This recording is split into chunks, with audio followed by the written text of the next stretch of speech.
should be no mediating function of mind, for there are no divergencies to be mediated.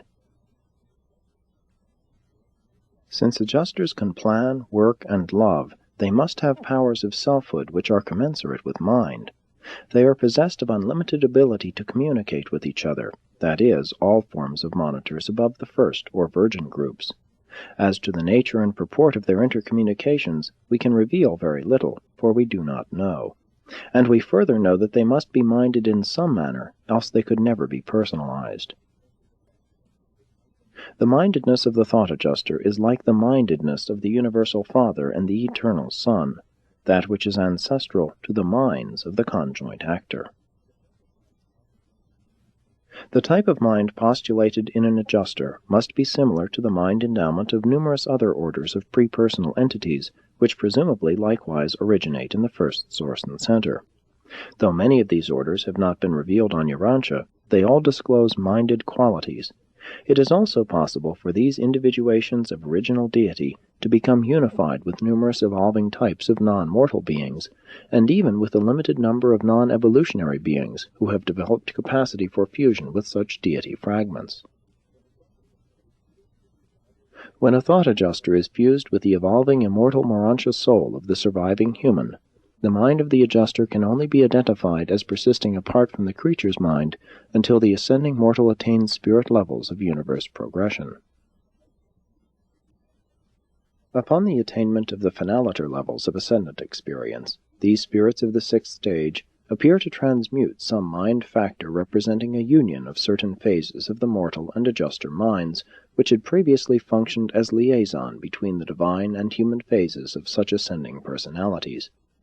This experiential mind quality probably supremacizes and subsequently augments the experiential endowment of evolutionary deity, the Supreme Being.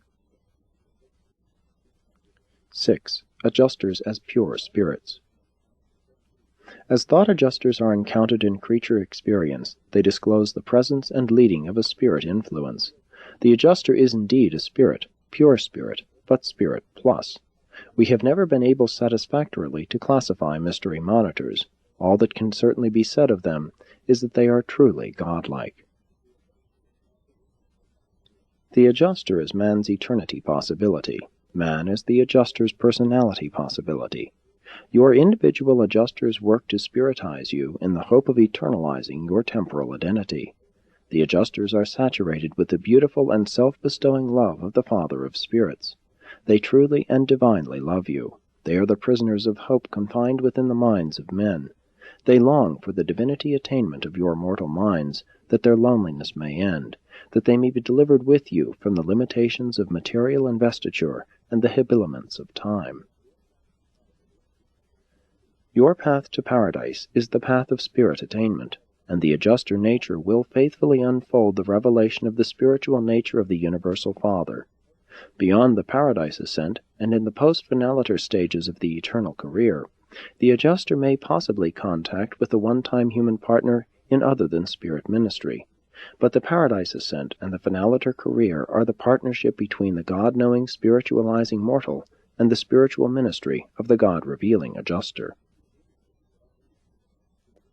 We know that thought adjusters are spirits, pure spirits, presumably absolute spirits. But the adjuster must also be something more than exclusive spirit reality. In addition to conjectured mindedness, factors of pure energy are also present.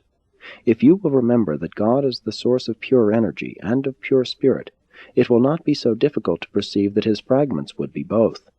It is a fact that the adjusters traverse space over the instantaneous and universal gravity circuits of the Paradise Isle.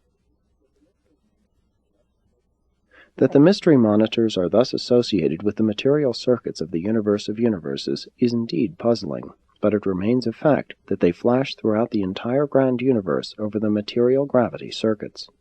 It is entirely possible that they may even penetrate the outer space levels. They certainly could follow the gravity presence of paradise into these regions, and though my order of personality can traverse the mind circuits of the conjoint actor also beyond the confines of the grand universe, we have never been sure of detecting the presence of adjusters in the uncharted regions of outer space. And yet, while the adjusters utilize the material gravity circuits, they are not subject thereto, as is material creation. The adjusters are fragments of the ancestor of gravity, not the consequentials of gravity. They have segmentized on a universe level of existence which is hypothetically antecedent to gravity appearance. Thought adjusters have no relaxation from the time of their bestowal until the day of their release to start for Divinington upon the natural death of their mortal subjects. And those whose subjects do not pass through the portals of natural death do not even experience this temporary respite. Thought adjusters do not require energy intake. They are energy, energy of the highest and most divine order. 7. Adjusters and personality. Thought adjusters are not personalities, but they are real entities. They are truly and perfectly individualized, although they are never, while indwelling mortals, actually personalized. Thought adjusters are not true personalities. They are true realities, realities of the purest order known in the universe of universes. They are the divine presence.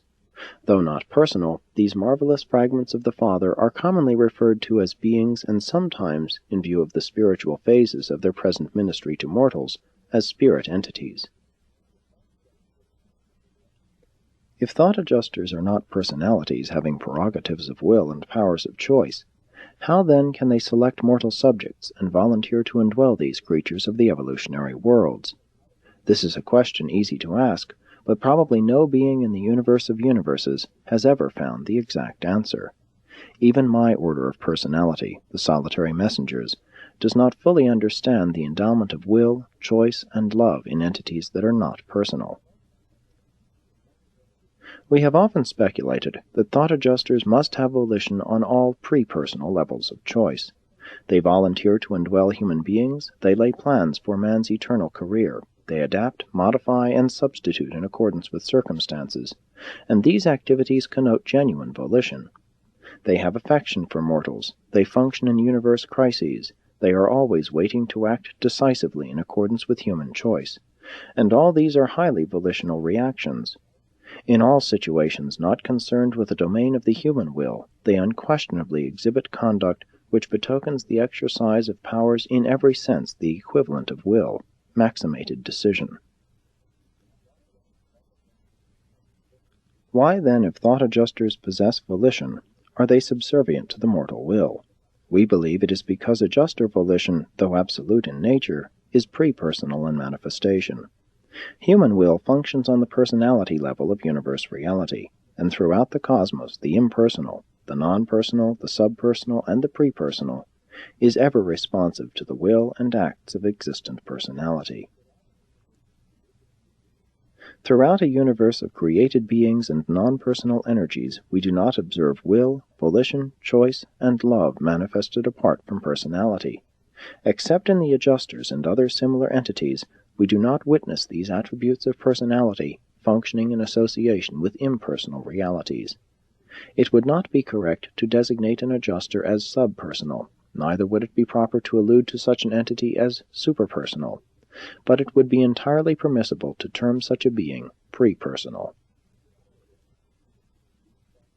To our orders of being, these fragments of deity are known as the divine gifts. We recognize that the adjusters are divine in origin, and that they constitute the probable proof and demonstration of a reservation by the Universal Father of the possibility of direct and unlimited communication with any and all material creatures throughout his virtually infinite realms. And all of this quite apart from his presence in the personalities of his paradise sons, or through his indirect ministrations in the personalities of the infinite Spirit. There are no created beings that would not delight to be hosts to the mystery monitors, but no orders of beings are thus indwelt, excepting evolutionary will creatures of finaliter destiny. Presented by a solitary messenger of Orvonton.